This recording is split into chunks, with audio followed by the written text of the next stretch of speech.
దేవుని స్తోత్రం. మీ అందరికీ నా వందనాలు.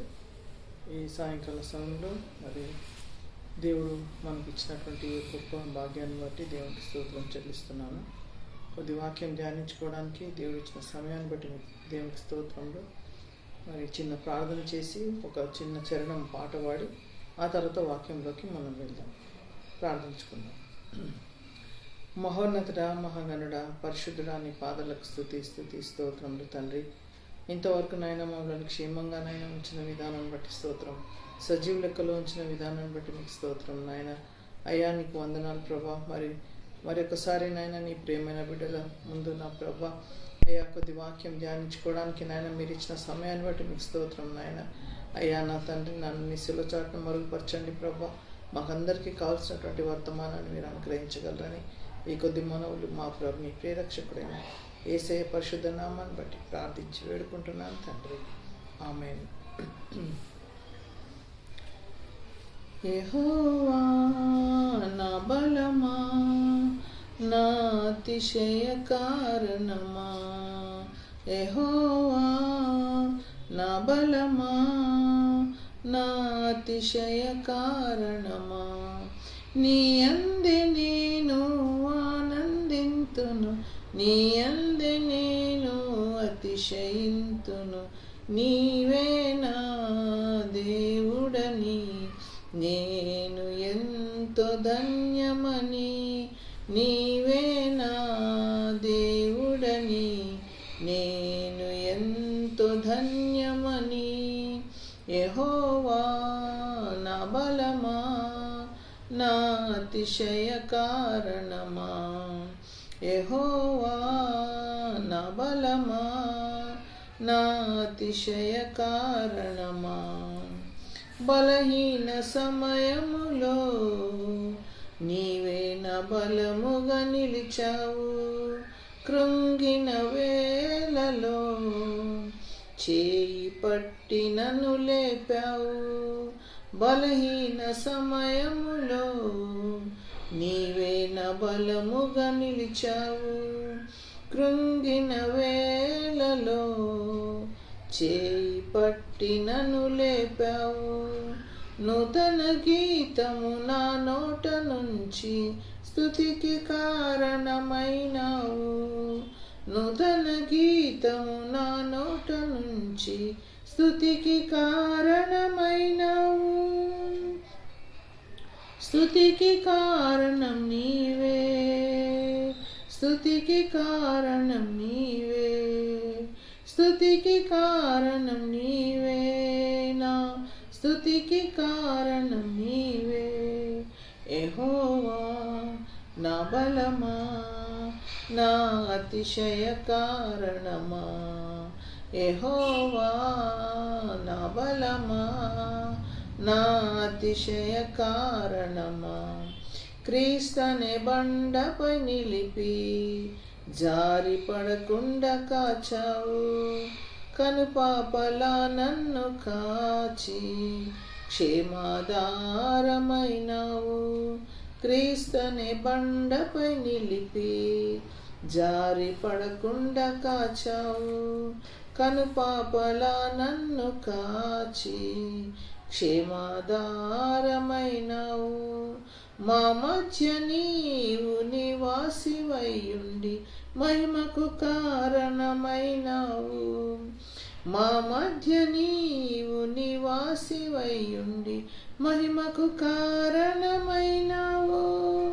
మహిమకు కారణం నీవే, మహిమకు కారణం నీవే, మహిమకు కారణం నీవే, నా మహిమకు కారణం నీవే. యెహోవా నా బలమా, నా అతిశయ కారణమా, యెహోవా నా బలమా, నా అతిశయ కారణమా.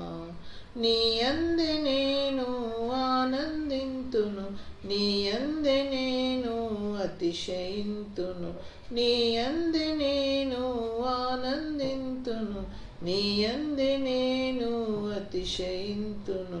నీవే నా దేవుడని నేను ఎంతో ధన్యమని, నీవే నా దేవుడని.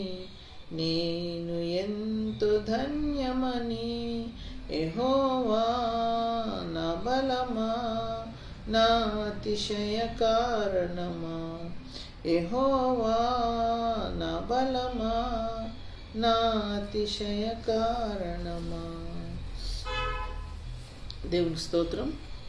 మీ అందరికీ వందనాలండి. ఈరోజు మనకు ఉన్నటువంటి బైబిల్ పాఠం ఏదంటే 1 సమూయేలు గ్రంథము 2వ అధ్యాయము 3వ వచనం నుండి 8వ వచనం వరకు మనం చదువుకుందాం. 1 సమూయేలు గ్రంథము 2వ అధ్యాయము 3వ వచనం నుండి 8వ వచనం వరకు మనం చదువుకుందాం.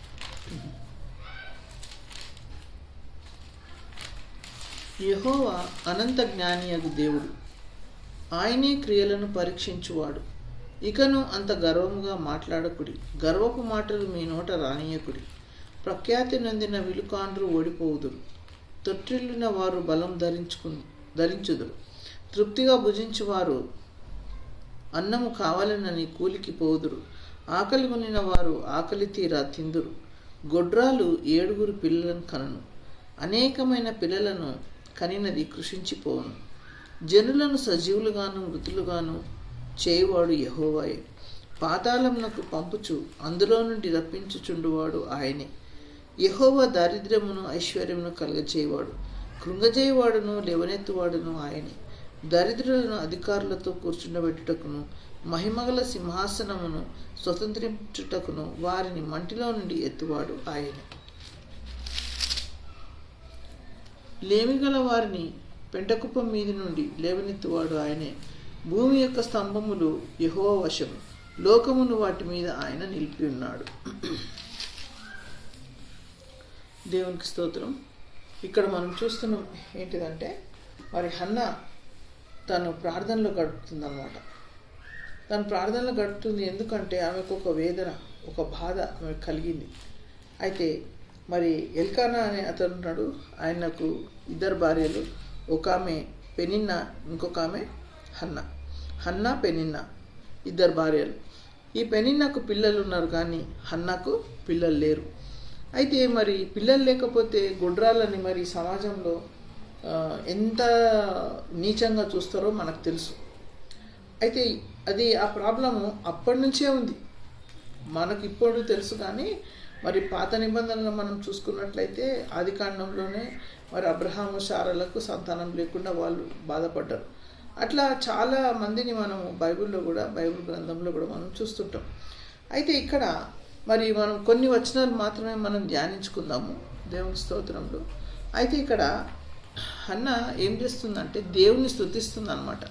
అయితే 1వ వచనం చూసుకున్నట్లయితే ఏమంటుందంటే, మరియు హన్నా విజ్ఞాపన చేసి ఇలాగ నేను, నా హృదయం యెహోవా యందు సంతోషించున్నది, యెహోవా యందు నా మహాబలం కలిగెను, నాకు మహాబలం కలిగెను, నీ వలన రక్షణను బట్టి సంతోషించుచున్నాను. అయితే ఇక్కడ మరి హన్నా ఏం చేస్తుందంటే దేవుణ్ణి స్తుతిస్తుంది అనమాట. అయితే Hannah praises God for being a rock, firm, strong and unchanging. అయితే దేవుణ్ణి ఆమె స్తుతి చెల్లిస్తుంది అన్నమాట. అయితే ఇక్కడ ఆమెకు బాధ ఉందన్నమాట.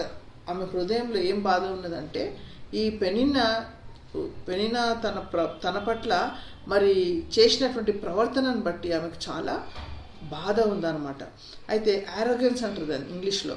అంటే ఆమెను ఎన్నో మాటలు అంటుందన్నమాట. ఆ మాటలు ఆమె తట్టుకోలేక భోజనం కూడా చేయడానికి కూడా ఇష్టపడే పరిస్థితి లేదన్నమాట దేవునికి స్తోత్రంలో. అయితే ఏమైందంటే ఈ హన్నా ప్రార్థన చేసినప్పుడు ఈ పెనిన్నా చేసినటువంటి ప్రవర్తనను మైండ్లో పెట్టుకొని ప్రార్థన చేస్తుందన్నమాట. అక్కడ ఏమంటుందంటే, యెహోవా అనంత జ్ఞానియగు దేవుడు, ఆయనే క్రియలను పరీక్షించువాడు. అయితే దేవునికి అన్నీ తెలుసు, ఎవరు ఎటువంటి ప్రవర్తన మరి ఎదుటి వాళ్ళ మీద చూపిస్తారో అది దేవునికి బాగా తెలుసు అన్నమాట. అయితే ఏమంటుందంటే, she understood that God is all knowing and that he will judge sin and arrogance. Even if it is well hidden. అయితే ఈ మనుషులకు గర్వం ఉంటుంది, అహంకారం ఉంటుంది.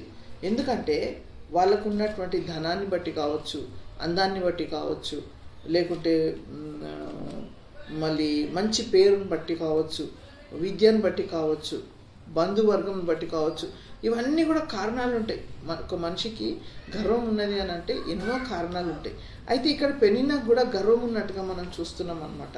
అయితే ఆమె ఎవరు, ఈ హన్నా చాలా బాధపడుతుందన్నమాట. బాధపడి ఈ యొక్క వచనాలన్నీ పలుకుతుందన్నమాట. ఏమంటుంది? గర్వపు మాటలు మీ నోట రానీయకుడి, ప్రఖ్యాతి నొందిన విలుకాండ్రు ఓడిపోదురు. అంటే ఈ చాలా తను ఎట్లా అంటే, కొంతమందికి ఎట్లా ఉంటుందంటే మారల్స్ కూడా ఉండవు అన్నమాట. ఎదుటి మనిషిని మనం రెస్పెక్ట్ ఇవ్వాలి అనేది కూడా ఉండదు, చిన్న పెద్ద అనేది ఏమి ఉండదు. ఇప్పుడు ఈ దినాలలో మనం చూసినట్లయితే ఇంత చిన్న పిల్లలు కూడా పెద్దవాళ్ళకు అగెయిన్స్ట్గా లేచి నిలబడి మాట్లాడుతూ ఉంటారు అన్నమాట. అయితే ఆ తల్లిదండ్రులు చిన్నప్పుడు తప్పు చేసినప్పుడు వాళ్ళని ఏం చేస్తారు? వాళ్ళని ఏమనరు. వాళ్ళు మాట్లాడుతుంటే అబ్బా చాలా బాగా మాట్లాడిండు కదా, చాలా బాగా డ్యాన్స్ ఆడిండు కదా అని ఇట్లా ఎంకరేజ్ చేసుకుంటూ వాళ్ళ పాపాలను ఎత్తిపట్టి చూపెట్టకుండా, వాళ్ళని ఖండించకుండా అట్లనే తల్లిదండ్రులు పిల్లలను పెంచుతూ ఉంటారు. అందుకనే పిల్లలు ఏం చేస్తారు? చిన్న పెద్ద మర్యాద లేకుండా మాట్లాడుతూ ఉంటారు. అంటే వాళ్ళకు మినిమం కర్టసీ ఉండదు, మినిమం మారల్స్ కూడా లేకుండా వాళ్ళు పెరుగుతారు. అట్లనే పెళ్ళిళ్ళు కూడా అయిపోతాయి. పెళ్ళిళ్ళు అయిపోయినాక కూడా మరి అత్తగారింట్లో పోయినప్పుడు కూడా మరి మంచిగా మర్యాదగా ఉండాలని అక్కడ ఉండదు. ఎందుకంటే చిన్నప్పటి మొక్క ఏం ఉంగంది, రానే ఉంగదు. చిన్నప్పుడు మనం ఉంచితేనే వాళ్ళు మంచిగా పెద్దగా కూడా రెస్పెక్ట్ ఇస్తారు. అండ్ అయితే spare the rod spoil the child. ఇప్పుడు if you spare the rod, the child will be automatically spoiled అన్నమాట. అంటే ఎక్కడ బెత్తం వాడాలనో అక్కడ మనం వాడాలి.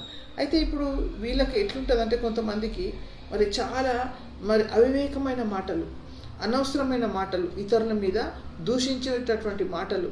మరి రక్షణ ఉన్నా కానీ రక్షణ లేకపోయినా కానీ అదేం అడ్డు రాదు, రక్షణ అడ్డు రాదు. మాట్లాడేటప్పుడు వాళ్ళ గర్వాన్ని అనుసరించి మాట్లాడేటప్పుడు రక్షణ అడ్డు రానే రాదు, వాక్యం అడ్డు రానే రాదు. వాళ్ళ ఇష్ట ప్రకారంగా ప్రవర్తిస్తూ ఉంటారు అన్నమాట. అయితే ఇక్కడ ఏమంటుందంటే ఈమె మనసులో ఏముందంటే, she understood that God is all knowing and that he will judge sin and arrogance even if it is well hidden. అంటే కొంతమందికి ఉన్న గర్వము ఏమవుతుందంటే దాచుకుంటారు అనమాట. అప్పటిదప్పుడే బయట పెట్టరు. ఎప్పుడు అవసరం పడుతుందో అప్పుడే ఆ గర్వం అనేది బయటకు వస్తుంటుంది అన్నమాట. దేవునికి స్తోత్రములు. అయితే ఇక్కడ మనము చూసుకున్నట్లయితే 6వ వచనంలో మనం చూసుకున్నట్లయితే ఏమున్నదంటే, ఫస్ట్ మనం 3వ వచనం చూసుకున్నాం కదా. ఆ 3వ వచనంలో మనం ఒక వర్స్ చూసుకుందాం. మన కీర్తనలు 139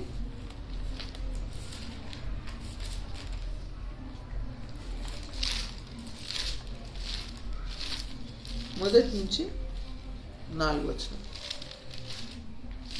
యెహోవా, నీవు నన్ను పరిశోధించి తెలుసుకొని ఉన్నావు. నేను కూర్చుండుట, నేను లేచుట నీకు తెలియను. నాకు తలంపు పుట్టక మునిపే నీవు నా మనసు గ్రహించుచున్నావు. నా నడకను నా పడకను నీవు పరిశీలన చేసి ఉన్నావు. నా చర్యలన్నింటినీ నీవు బాగుగా తెలుసుకొని ఉన్నావు. యెహోవా, మాట నా నాలుకకు రాకమునిపే అది నీకు పూర్తిగా తెలిసి ఉన్నది. వెనుకను ముందును నీవు నన్ను ఆవరించి ఉన్నావు. నీ చెయ్యి నా మీద ఉంచి ఉన్నావు. చాలు. అయితే ఇక్కడ మరి ఇక్కడ కీర్తనల గ్రంథకర్త దావీదు అంటుండ అనమాట. ఏమంటుండు? నువ్వు నన్ను పరిశోధించి తెలుసుకున్నావు, నువ్వు నన్ను పరిశీలించి తెలుసుకున్నావు. నేను కూర్చుండట, నేను లేచుట నీకు తెలుసు. అంటే ముందుగానే అనమాట. ఇంకేమంటుండు? నా నడకను నాకు తలంపు పుట్టక మునిపే అది నీకు తెలుసు. మనకు తలంపు పుట్టక మునిపే దేవునికి అది బాగా తెలుసు అనమాట. నా నడకను నా పడకని పరిశీలన చేసినావు. నా చర్యలన్నిటిని కూడా, అంటే నువ్వు లేచుట, నువ్వు కూర్చుండుట, నువ్వు ఎవరెవరి మీద మాట్లాడుతుంటావో, ఎవరిని నువ్వు మరి అవమానించి మాట్లాడుతుంటావో, అపహసించి మాట్లాడుతుంటావో, అవన్నీ కూడా దేవుడు, అంటే మన చర్యలన్నింటినీ కూడా దేవుడు ఏం చేస్తాడు? బాగుగా తెలుసుకొని ఉంటాడు అనమాట. బాగుగా తెలుసు ఆయనకు. యెహోవా నా మాట నాలుకకు రాకముందే, మన నోటికి మాట రాకముందే, మన తలంపు పుట్టకముందే అది దేవునికి తెలుసు. అంటే ఇక్కడ మరి పెనిన్నా ఉన్నది కదా, ఆమె విషయంలో అన్నీ కూడా దేవునికి తెలుసు. ఆమె విషయం కాదు, అందరి విషయం దేవునికి బాగుగా తెలుసు అని ఇక్కడ మరి వాక్యం సెలవిస్తుంది. దేవునికి స్తోత్రములు. చూడండి మరి సామెతలు 16వ అధ్యాయం 2వ వచనం చూడండి.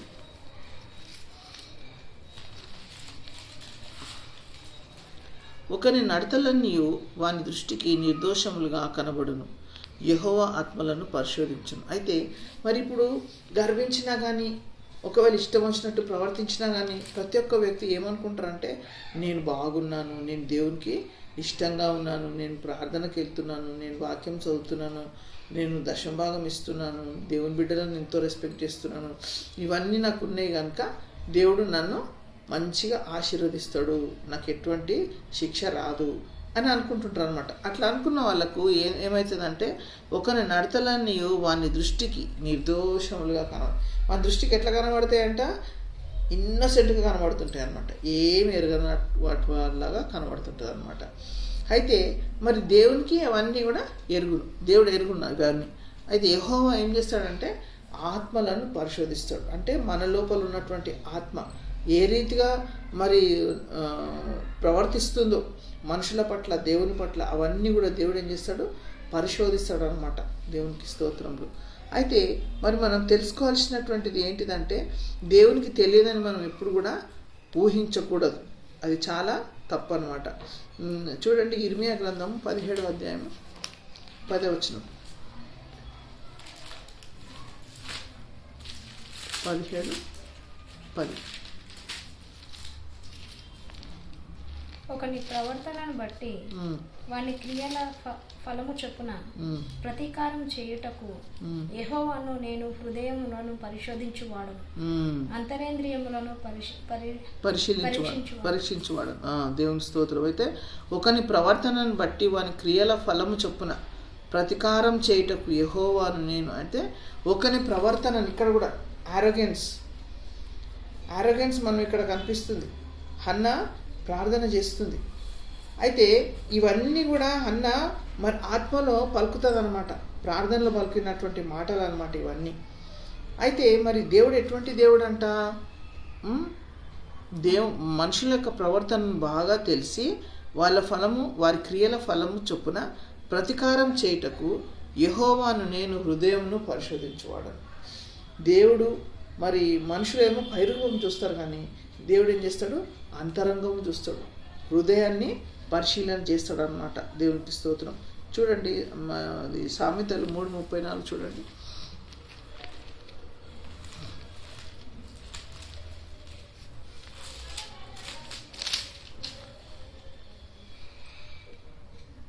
అపహాసకులను ఆయన అపహసించును, దీనుని ఎడల ఆయన దయచూపును. దేవుని స్తోత్రం. అపహాసకులు అంటే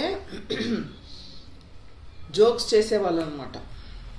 ఇతరులను చూసి, వాళ్ళ బలహీనతను చూసి మాటి మాటికి వాళ్ళను వేలెత్తి చూపి వాళ్ళను అవమానిస్తారనమాట. అంటే నవ్వుతుంటారు, నలుగుట్లో వాళ్ళ విషయంలో చెప్పి మాట్లాడి బాగా గేలి చేస్తారనమాట. అటువంటి వాళ్ళని దేవుడు ఏం చేస్తాడంట, దీనుని ఎడల ఆయన దయ చూపును. అంటే దీనత్వం మనలో ఉన్నట్లయితే మన మీద దయ చూపిస్తాడు. ఒకవేళ మనం అపహాస్యం చేసి, అంటే ఇతరులను గేలిగా చేసి, మనకు కూడా అదే గతి దేవుడు తీసుకొస్తాడు. ఏ విత్తనం అయితే విత్తావో ఆ పంటనే నువ్వు కోస్తావు అన్నమాట. దేవునికి స్తోత్రం. నేను ఒక స్థలంలో పనిచేస్తున్న సమయంలో అంత క్రైస్తవులే ఉన్నారు. ఆ క్రైస్తవులు ఏం చేస్తారంటే వాక్యాన్ని పెట్టి అపహసిస్తారనమాట, వాక్యాన్ని పెట్టి జోక్స్ చేస్తారు. అయితే మరి యేసుప్రభు అన్న మాటలు, నీ రాజ్యంలో నన్ను జ్ఞాపకం చేసుకో అని ఇటువంటి మాటలన్నీ కూడా ఎగతాళిగా అపహసిస్తారనమాట. అయితే అందులో ఒక వ్యక్తి మరి చాలా గేలి చేసేదన్నమాట, ఎంతో భయంకరమైన గేలి చేసేది. అయితే మరి ఆ వ్యక్తికి భయంకరమైన వ్యాధి వచ్చింది. ఆ వ్యాధి వచ్చినప్పుడు ఒక కాలు కొట్టేసిండ్రు, తర్వాత మళ్ళీ ఇంకొక కాలు కూడా కొట్టేసిండ్రు. అయితే ఆ యొక్క వ్యక్తి యొక్క ఫ్రెండ్ ఎప్పుడు నాతో మంచిగా మాట్లాడుతుంటాడు. మా కొలీగ్స్ ఎవరైనా చనిపోతే కూడా పలానాలు చనిపోయినారని నాకు ఎప్పుడు ఇన్ఫార్మ్ చేస్తాడు. అయితే ఎప్పుడైతే ఈ వ్యక్తి అపహాస్యం చేసేటటువంటి వ్యక్తి 2 కాళ్ళు తీసేసి చనిపోయిండో, ఆ వ్యక్తి చనిపోయిండని ఈ వ్యక్తి నాకు ఫోన్ చేయలేదు. ఎందుకంటే అవమానం అన్నమాట. అంటే ఎంతగా నవ్వించిండో ఆ నవ్వంతా నవ్వులు పోయి నువ్వులు అయితే అంటారు చూడు, అట్లా మరి దేవుని బిడ్డలను కూడా ఎన్ని అపహసించారో మనకు తెలియదు. అయితే అదేమైపోయింది, ఆయనకు ఒక అవమానం తీసుకొచ్చి పెట్టింది. ఎటువంటి అవమానం అంటే ఇంకా అది మళ్ళీ ఎవ్వరు కూడా తీసేయలేదు దాన్ని, అటువంటి అవమానం. అందుకని మనం ఇతరులను చూసి అపహసించొద్దు, మళ్ళీ జోక్స్ చేయొద్దు. వీళ్ళేంది కించపరచడం అనమాట. వేరే వ్యక్తిని మనం ఏం చేస్తున్నాం, కించపరచడం అనమాట. కనుక మనం అట్లాంటిది మనం చేయకూడదు అనమాట. దేవునికి స్తోత్రములు. చూడండి హీబ్రూ రాసిన పత్రిక 4:13 చూడండి.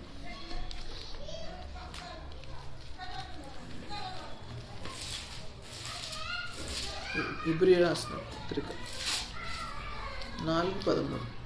మరియు ఆయన దృష్టికి కనబడని సృష్టము ఏదీ లేదు, మన మేమానికి లెక్క చెప్పవలసినదో ఆ దేవుని కన్నులకు సమస్తమును మరుగులేక తేటగా ఉన్నది. ఏదన్నా మనం దేవునికి దాచిపెడతామా? ఏది కూడా మనం దాచిపెట్టలేమన్నమాట. అన్నీ కూడా దేవుడు చూస్తున్న దేవుడు అన్నమాట. దేవునికి స్తోత్రములు. అయితే ఇప్పుడు 6వ వచనం కోసం 1 సమూయేలు గ్రంథం 2వ అధ్యాయం 6వ వచనం చూసుకుందాం. జనులను సజీవులుగాను మృతులను గాను చేయువాడు యెహోవాయే, పాతాళమునకు పంపుచు అందులో నుండి రప్పించువాడు ఆయన. ఇక్కడ ఏమంటుంది ఆమె, జనులను సజీవులుగాను మృతులుగాను చేయువాడు యెహోవాయే. అంటే దేవుని చేతిలో ప్రతిదీ కూడా ఉందన్నమాట. ఒక మనిషి చనిపోవాలంటే ఆయన చేతిలో ఉంది, ఆ మనిషి లేవాలంటే కూడా ఆయన చేతిలో ఉందన్నమాట. సమస్తం కూడా దేవుని చేతిలో ఉందన్నమాట. దేవుని స్తోత్రం. అయితే ఇంకేమంటుంది, పాతాళమునకు పంపుచు అందులో నుండి రప్పించుచుండువాడు ఆయనే. అంటే పాతాళంలో కూడా పంపిస్తాడు. ముందు మనం ఆదికాండం చూసినట్టయితే ఆదికాండం 37-35 చూడండి. అక్కడ పాతాళం అనే వర్డ్ మనకు కనబడుతుంది. ఆదికాండం 37వ అధ్యాయం 35వ వచనం. యాకోబు అంటుంటాడు, అతని కుమార్తెలందరూ అతనిని ఓదార్చుటకు ప్రయత్నం చేసిరి. అయితే అతడు ఓదార్పు పొందనొలక నేను అంగలార్చుచు మృతుల లోకమునకు నా కుమారుని ఎద్దకు వెళ్ళదనని చెప్పి అతని తండ్రి అతని కోసం ఏడ్చాడు. అయితే ఇక్కడ యోసేపు చనిపోయిందని చెప్పి వాళ్ళ అన్నదమ్ములు ఆయన వస్త్రం తీసుకొని వచ్చి, పులి చంపేసింది, ఈ వస్త్రం ఆయనదేనా అని అడిగితే ఆయనదేనా, కొడుకుదేనని యోసేపును బాగా ప్రేమిస్తాడు యాకోబు. అయితే అప్పుడు ఏడుస్తుంటే ఇక్కడ ఏమంటున్నాడు యాకోబు, ఏమంటున్నాడు అంటే, నేను అంగలార్చుచు మృతుల లోకమునకు నా కుమారుని యొద్దకు, అంటే మృతుల లోకం ఉందన్నమాట. మృతుల లోకము ఆ పాతాళంలోకి నేను వెళ్తాను అని అంటున్నాను అనమాట. అయితే పాతాళంలోకి పంపిస్తాడు దేవుడు, అందులో నుంచి మళ్ళీ బయటికి తీయవాడు కూడా దేవుడే అనమాట. దేవునికి స్తోత్రం. ఇంకొక మాట చూడండి, ద్వితీయోపదేశ కాండము 32-39. చాలా ముఖ్యమైనవి ఉన్నాయి ఇక్కడ మనకు వాక్యాలు. 32-39. ఇదిగో నేనే దేవుడను, నేను తప్ప వేరొక దేవుడు లేడు. మృతి నందించు వాడను, బ్రతికించు వాడను నేనే, గాయపరచు వాడను, స్వస్థపరచు వాడను నేనే, నా చేతిలో నుండి విడిపించు వాడెవడను లేడు. దేవునికి స్తోత్రం. చూసినరా, ఇదిగో ఏమంటుండే దేవుడు, నేనే దేవుడను. అట్లా ఎవరు కూడా మనకు మరి ఏ మతంలో కానీ ఏ మరి రిలీజన్లో కానీ ఎవరు కూడా వాళ్ళ దేవుళ్ళే కానీ దేవతలే కానీ నేనే దేవుడనని అనలేదు. నేనే దేవుడనని ఇక్కడ స్పష్టంగా దేవుడు అంటున్నాడు. ఇదిగో నేనే దేవుడను, నేను తప్ప వేరొక దేవుడు లేడు.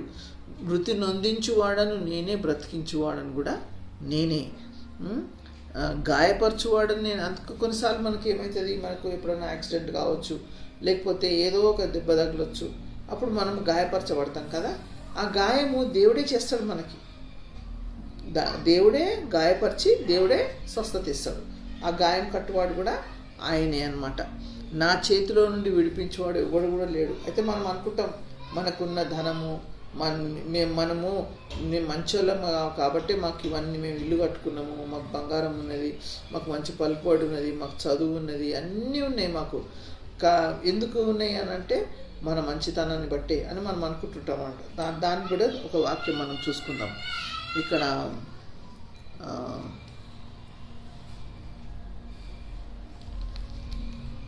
ద్వితీయోపదేశకాండమే 8వ అధ్యాయం 17వ వచనం. అయితే మీరు మా సామర్థ్యము మా బాహుబలము ఇంత భాగ్యము మాకు కలుగచేసినని అనుకుందురేమో. కాగా నీ దేవుడైన యెహోవాను జ్ఞాపకం చేసుకొనవలెను. ఏలయనగా తాను నీ పితరులతో ప్రమాణం చేసినట్లు తన నిబంధనను నేటి వలె స్థాపింపవలెనని మీరు భాగ్యం సంపాదించుకొనుటకై మీకు సామర్థ్యం కలుగచేయువాడు ఆయనే. అయితే ఏమనుకుంటుంటామంటే మా సామర్థ్యం ఇదంతా, మా సామర్థ్యము, మా బలము, మాకు మేము ఎంతో కష్టపడ్డాం. చాలామంది చెప్తుంటారు అనమాట, మేము ఇల్లు సంపాదించుకోవాలంటే ఎంతో కష్టపడ్డాం, మేము ఆ పైసలన్నీ ఇంకేసి ఏది ఖర్చు లేకుండా మేము ఇట్లా చేసినాము అని చెప్తున్నారు అనమాట. అయితే అదంతా ఎట్లా వచ్చింది? ఆ సామర్థ్యం అంతా ఎట్లా వచ్చింది? దేవుడే. ఏదైనా కానీ దేవుడు మనకి ఇచ్చిండని మనం అనుకోవాలి. కానీ మా సామర్థ్యంతో, మా బలంతో, మా జ్ఞానం చేత మేము ఇదంతా సంపాదించుకున్నామని చెప్పడం మాత్రం చాలా అవివేకం అన్నమాట. కాబట్టి జ్ఞాపకం చేసుకోవాలి మనం. ఏమంటున్నాం? మా సామర్థ్యం, మా బాహుబలం ఇంత భాగ్యం మాకు కలుగజేసిన అంటే మా సామర్థ్యము, మా యొక్క బలము ఏం కలుగజేస్తుంది అంటే భాగ్యం అంటే రిచ్నెస్ కలుగజేస్తుంది అన్నమాట అని మనం అనుకుంటుంటాం. నా దేవుడైన యెహోవాను జ్ఞాపకం చేసుకోవాలని ఏలైనగా తాను నీ పితరులతో ప్రమాణం చేసినట్లు తన నిబంధనను నేటి వలె స్థాపింపాలని మీరు భాగ్యం సంపాదించుకున్నటకై. ఏమంటుండే? మీరు భాగ్యం సంపాదించుకున్నటకై మీకు సామర్థ్యం కలుగచేవాడు ఆయనే. ఈనాడు ఈ రీతిగా ఉన్నాము అని అంటే అది దేవుని కృప. దేవుడు మనకు అనుమతిస్తాడు. ఆయన చేతిలోనే అన్నీ ఉన్నాయన్నమాట. మనం ఏమనుకుంటాము? మన బలం చేత మనం చాలా మంచి వాళ్ళము, దేవునికి మనం మంచిగా కనబడుతున్నాం కాబట్టి మనకు వచ్చింది ఇవంతా, ఈ భాగ్యం మనకు వచ్చింది, ఈ రిచ్నెస్ మనకు వచ్చింది అనుకుంటాం. కానీ దేవుడే అది కలుగజేసిండని ఇక్కడ మనకు వాక్యం స్పష్టంగా మనకు తెలియబడుతుంది అనమాట. దేవునికి స్తోత్రములు. అయితే మరి ఇంకొక మాట మనం చూసుకుందాము. అదే సమూయేలు గ్రంథంలోనే 2వ అధ్యాయము 7-8 వచనం చదవండి. యెహోవా దారిద్ర్యమును ఐశ్వర్యమును కలుగచేయును, కృంగచేయువాడును లేవనెత్తువాడును ఆయనే. దరిద్రులను అధికారులతో కూర్చుండబెట్టుటకును మహిమగల సింహాసనను స్వతంత్రింప చేయుటకును వారిని మట్టిలో నుండి ఎత్తువాడు ఆయనే. అంతే చాలు. అయితే ఇక్కడ మరి ఏమంటుండు? దారిద్ర్యమును ఐశ్వర్యమును కలుగజేయవాడు ఆయనే. దేవుడు ఏం చేస్తాడంట? మనకు ఐశ్వర్యమును కలుగజేస్తాడంట. మళ్ళీ ఇంకేమంటుండు? దారిద్ర్యము ఐశ్వర్యం కలుగజేవాడు, కృంగజేయవాడు కూడా ఆయనే, లేవనెత్తివాడు కూడా ఆయనే. ఇంకేమంటుండు?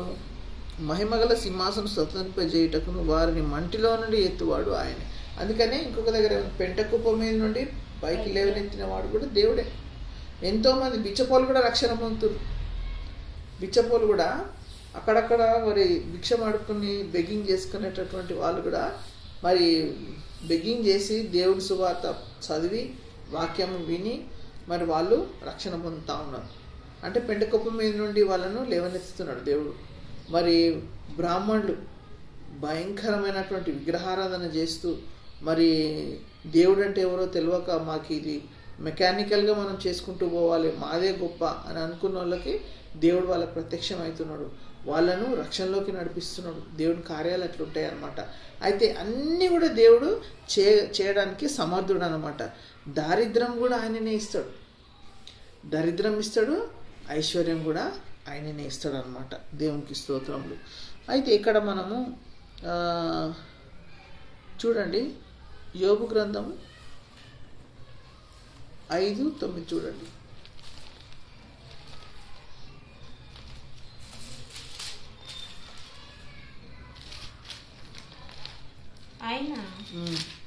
పరిశోధింపజాలని మహాకార్యములను లెక్కలేనన్ని అద్భుత క్రియలను చేయువాడు. ఇంకా చదువు. ఆయన భూమి మీద వర్షము కురిపించువాడు, పొలముల మీద నీళ్లు ప్రవహింపచేయువాడు. అట్లు ఆయన దీనులను ఉన్నత స్థలములలో నుంచును, దుఃఖపడు వారిని క్షేమమునకు లేవనెత్తు. చాలు. ఏమంటుండు ఇక్కడ? ఆయన పరిశోధింపజాలని మహాకార్యములు, గొప్ప కార్యములు. మోషతో అంటాడు దేవుడు, నువ్వు ఎక్కడున్నావో ఆ స్థలంలోనే గొప్ప కార్యములు చేస్తా నేను అంటాడు. ఎక్కడ నువ్వు ఉన్నావో అక్కడ దేవుడు గొప్ప కార్యము చేస్తాడు. మనం ఏమనుకుంటాము, యెరూషలేము పోవాలా, అక్కడ యేసుప్రభు పుట్టిన స్థలం ఉన్నది, కల్వరి గుట్ట ఉన్నది, మరి ఎర్ర సముద్రం ఉన్నది, తర్వాత సినాయి పర్వతం ఉంది, మంచిదే, పోవాలా, కరెక్టే. అక్కడనే దేవుడు గొప్ప కార్యాలు చేసిండు.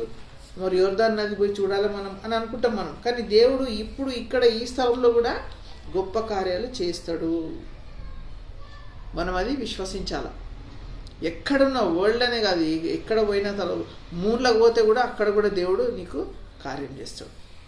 ఆయనకు అసాధ్యమైంది ఏది కూడా లేదు. అయితే ఇక్కడ మనం చూస్తున్నాం ఏంది, ఆయన పరిశోధింపజాలని అంటే మనము గ్రహింపశక్యం కానటువంటి కార్యాలు, లెక్కలేని అద్భుత కార్యాలు. ఇప్పుడు ఇశ్రాయేలీల పట్ల లెక్కలేని అద్భుత కార్యాలు చేసిండనమాట దేవుడు. ఇంకా ఆయన భూమి మీద వర్షం కురిపించేవాడు, పొలముల మీద నీళ్లు ప్రవహింపచేయవాడు. అంటే భూమి మీద ఏం చేస్తున్నాడు దేవుడు? నీతిమంతుల మీదను అనీతిమంతుల మీదను వర్షం కుమ్మరిస్తున్నాడు. అట్లు ఆయన దీనులను ఉన్నత స్థలం. అంటే దీనులను అంటే దీనత్వం అంటే మనకు మొదటి నుండి మనకు రావాల్సినటువంటి మంచి స్వభావం అన్నమాట. మీక్నెస్ అంటారు. మనము తగ్గించుకోవడం, ఒకరి ముందు మనము హెచ్చించుకోవడం కాదు. హెచ్చించుకున్న మా పరిస్థితి ఉంటే దాన్ని దీనత్వం అని అనరు. అంటే మనం అన్ని విషయాలలో తగ్గించుకోవాలి.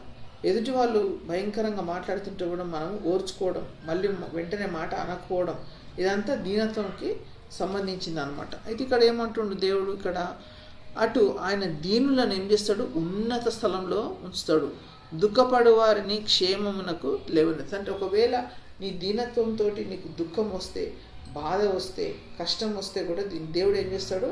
నీ యొక్క శ్రమల నుండి విడిపించి నిన్ను లేవనెత్తుతాడు అనమాట. మంచి స్థాయికి నిన్ను నడిపిస్తాడు అనమాట. దేవునికి స్తోత్రములు. కనుక ఇక్కడ మనం తెలుసుకోవాల్సింది ఏంటంటే, living in a world when the threat of nuclear holocaust is always present and where evil abounds can cause us to forget that God is sovereign over all things. అయితే మనం ఎటువంటి వరల్డ్లో జీవిస్తున్నాము అంటే, ఎప్పుడు న్యూక్లియర్ బాంబు పేలుతుందో మనకు తెలియదు. ఏ country ఒకవేళ world అంతా నశించిపోవాలనేసి ఆ న్యూక్లియర్ బాంబు మరి పేలుతుందో మనకు తెలియదు. అటువంటి పరిస్థితిలో మనం ఎట్లున్నామంట? Where the threat of nuclear holocaust is always present and where evil abounds can causes. అంటే ఒకవేళ మనకు దురాత్మ సమూహము, దుష్ట శక్తులు మనల్ని ఆవరించి ఏమైనా చేసినా కానీ అది మనం ఏం చేస్తున్నామంటే మనము మర్చిపోతున్నాం అనమాట. ఏం మర్చిపోతున్నాము? అవర్ గాడ్ ఈజ్ సావరీన్ అని మనం మర్చిపోతున్నాం. దేవుడు మారినటువంటి దేవుడు మార్పు లేనటువంటి వాడు. ఒకవేళ దుష్టుడు మనల్ని సంహరించడానికి ప్రయత్నం చేసినా, ఒకవేళ న్యూక్లియర్ బాంబు పెట్టి మనల్ని చంపాలని చూసినా, దేవుడు గాడ్ ఈజ్ సావరీన్ అంటున్నాడు అనమాట. ఎట్లా సావరీన్ అంటే, Hannah saw God as solid as rock. అంటే యెహోవాయే నా దుర్గము అంటుంది ఆమె.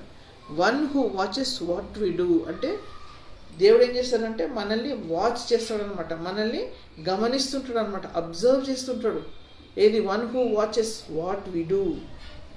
తర్వాత sovereign over all affairs of people. అంటే ఏమేమి మనం చేస్తున్నామో వాటన్నిటి విషయంలో కూడా, ఆ అన్ని అఫైర్స్ విషయంలో కూడా పబ్లిక్ది, ప్రజలది అన్నీ కూడా పట్టించుకుంటాడు అనమాట దేవుడు. దేవునికి స్తోత్రం. ఇంకా లాస్ట్లో ఏమంటాడంటే, supreme judge who administers perfect justice. అంటే ఆయన God is the supreme judge అనమాట. ఆయన చేసినటువంటి న్యాయము ఇంకెవరు కూడా ఈ లోకంలో మనకు చేయరు. అది అయితే he is a supreme judge who administers perfect justice. Correct justice ఇస్తాడనమాట. అయితే హన్నాకు మరి ఇక్కడ జస్టిస్ ఏమి ఇచ్చిండు? ఆమెకు కుమారుని అనుగ్రహించాడు.